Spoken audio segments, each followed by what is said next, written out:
Hi all. Everything in my video is pulled from the public domain, and I am using them under the Fair Use, Fair Dealings guidelines. Everything I say is my own opinion. You should look into this information for yourselves, but I'm pretty sure I'm right. Good morning, everybody. I hope you're having a great day today. We have multiple topics to cover again today, so let's just jump right in. One of the first things we're going to look at this morning is this article above that says that Harry and Meghan have been forced to respond as the U.S. finally has caught on to the fact that they've spoken a lot and there's a lot of inconsistencies. We've talked before that they've basically lost their UK supporters. People are turning on them, and they really need the U.S. to like them, but they're constantly being caught out in lies. So BuzzFeed News, which is a U.S. media outlet here, did an in-depth investigation into all of Harry's latest claims and discrepancies. And they put out the above article, which I highly recommend you guys read. But the basic crux of it at the end is when the Sussex camp was contacted and asked why all the discrepancies, they basically said there's a distinction between his private struggles and his public struggles, which is just more word salad. Find the article, read the article. It's fabulously written. On to the next subject. It's being alleged that Harry and his wife have let the royal family know that they want to attend the Queen's Platinum Jubilee celebration next year. And you have to wonder, since they've been trashing the family and they've basically said that it's an outdated institution and they're racist and just horrible things, why would they even want to go? Now, to be fair, an insider is saying that Harry only wants to come by himself to be part of this, that, of course, his wife and the kids, Archie, who nobody has seen in years, aren't supposed to go with him. Personally, I have to say allowing him to come back for that would be a huge PR nightmare and a big mistake. Okay, moving on. I'm only briefly going to touch on this, but, we all wondered why none of Harry's girlfriends would marry him, and now we know, don't we? Cresida Bonus said that Harry was damaged and self-obsessed. She said he would see media hiding behind things, and there would be nobody there.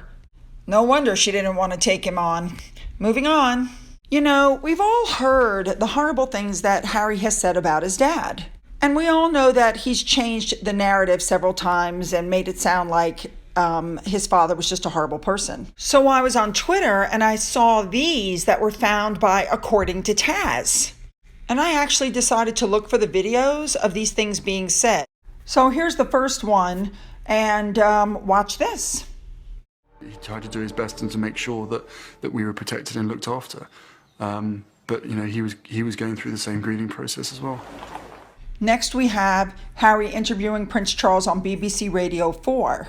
And this is where he told him he picks his brains more now because he knows his father is so smart and gives a good example. Here it is.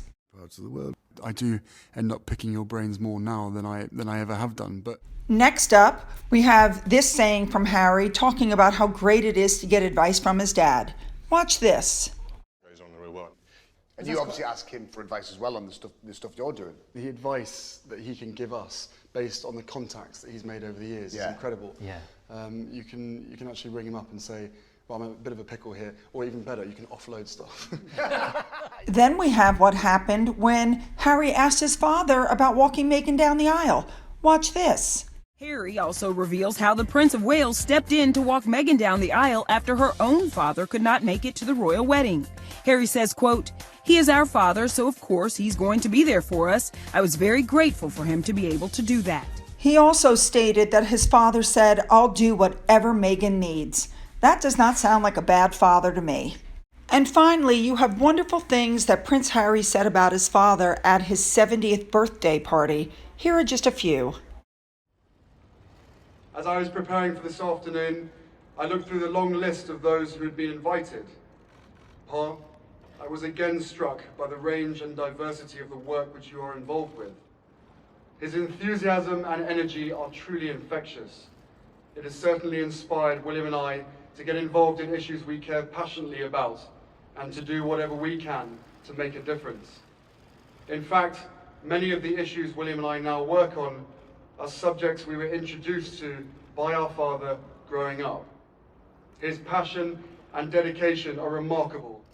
It is your selfless drive to effect change whether that is to improve the lives of those who are on the wrong path, to save an important piece of our natural heritage, or to protect a particular species under threat, with which William and I draw inspiration from every day.